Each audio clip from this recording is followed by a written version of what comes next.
Wakati wa kukumbuka akina mama ni saa hii. Wakati wa kukumbuka watu ya bodaboda ni saa hii. Sio siku ya kampeni. Ati saa hiyo ndio unakumbuka kuna bodaboda unawanunulia reflector ya shilingi 50 kuwadanganya. Na ndio umeona tumekuja hapa, sisi tumekuja hapa leo ambao tumekuja kwa mwaliko ya mbunge wetu Nimrod. Amesema sasa ndio wakati wa kusimama na nyinyi. Sio kesho, ni sasa hivi.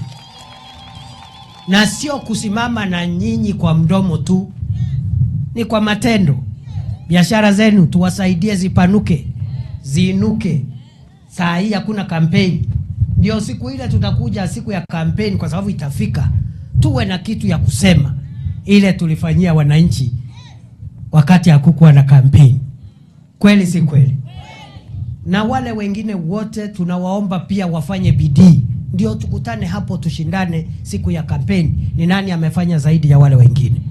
Kwa sababu wale watu wanazunguka hii Kenya yote, hakuna mmoja hajakuwa kuwa kiongozi.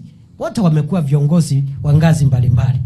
Kwa hivyo kila mtu atakuja na taarifa yake mwenyewe ile kazi alifanya siku ile alikuwa na nafasi ya uongozi. Rais, usiwe na wasiwasi.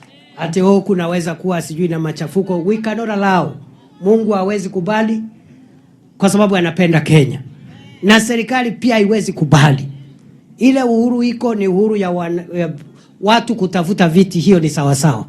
Moja akuje ajieleze. Kesho yake mwingine akuje ajieleze.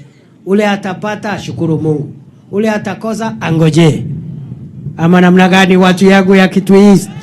Mungetaka tukae na amani katika nchi yetu? Tupige siasa ya kuheshimiana.